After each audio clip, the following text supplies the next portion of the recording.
ഖുർആൻ ഹിഫളാക്കുന്ന മക്കളെ ദേഹത്തടിച്ചടിച്ചടിച്ചിട്ട് കാലിൽ ചോര വന്നിട്ട് മുറിവായിട്ട് ആ മക്കളുടെ ഉപ്പയും ഉമ്മയും ഇനി മോൻ ഖുർആൻ പഠിക്കണ്ട എന്ന് പറഞ്ഞാൽ അള്ളാഹുവിന്റെ ദീന് വെറുത്തു പോകാൻ നമ്മൾ കാരണമായി ഒരു മുഅല്ലിമിനെ, ഒരു ദാഇയെ, ഒരു പ്രബോധകനെ സമൂഹത്തിന് നഷ്ടപ്പെടുത്തിയതിന്റെ ഉത്തരവാദിത്വം ഈ അധ്യാപകരായിരിക്കും. ഇന്ന് അടിക്കാതെ പഠിപ്പിക്കാൻ പറ്റും.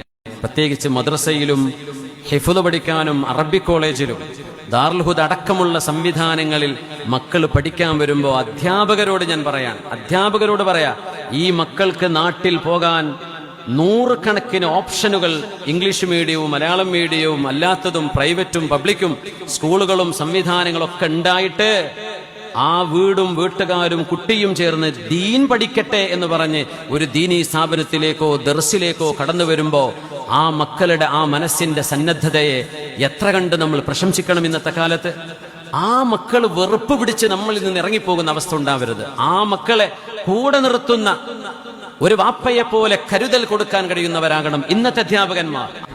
ഇന്ന് അടിക്കാതെ പഠിപ്പിക്കാൻ പറ്റും. ഞാൻ എന്നെക്കാളും വലിയ ഹൈറ്റുള്ള കുട്ടികളെ പഠിപ്പിക്കുന്ന ആളാണ്. ഒരു അടീൻ്റെ ആവശ്യമില്ല. വടി ഞാൻ തൊട്ടിട്ടില്ല 24 കൊല്ലമായിട്ട്.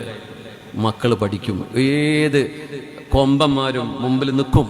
അതിന് അധ്യാപകന് ചില വാക്കുകളും ചില പ്രയോഗങ്ങളും ചില ഇൻസ്ട്രക്ഷൻസും പഠിക്കണം. ഒരു കുട്ടിനെ അടിക്കേണ്ട ആവശ്യമില്ല. അവർ സ്നേഹിക്കും നമ്മളെ, അവർ പഠിക്കും നമ്മുടെ വിദ്യാഭ്യാസത്തെ, നമ്മുടെ കിതാബുകൾ, നമ്മുടെ ദീനിന്റെ വിഷയങ്ങൾ അവർക്ക് ഇഷ്ടപ്പെടും. അത് ഇന്നത്തെ നമ്മുടെ അധ്യാപക സുഹൃത്തുക്കളൊന്ന് മനസ്സിലാക്കണമെന്ന് സാന്ദർഭികമായി പറയാതെ നിങ്ങളോട് മാത്രമല്ല, ഈ പരിപാടി ലൈവ് നടക്കുന്നുണ്ടാവും. ഏതെങ്കിലും ഉസ്താദുമാരോ അധ്യാപകന്മാരോ ഇത് കേട്ടാൽ അവർക്കെങ്കിലും ഉപകാരപ്പെടട്ടെ. പ്രശംസിക്കണം, മക്കളുടെ നന്മകളെ പ്രശംസിക്കണം. പ്രൈസിങ്, നല്ല അഹ്സൻസ്, നീ നല്ല കാര്യം ചെയ്തു എന്ന് പറയണം. അവർ പറഞ്ഞ നല്ല വാക്കുകളെ എടുത്ത് മറ്റ് വിദ്യാർത്ഥികൾക്ക് മുമ്പിൽ വെച്ച് പ്രശംസിക്കണം.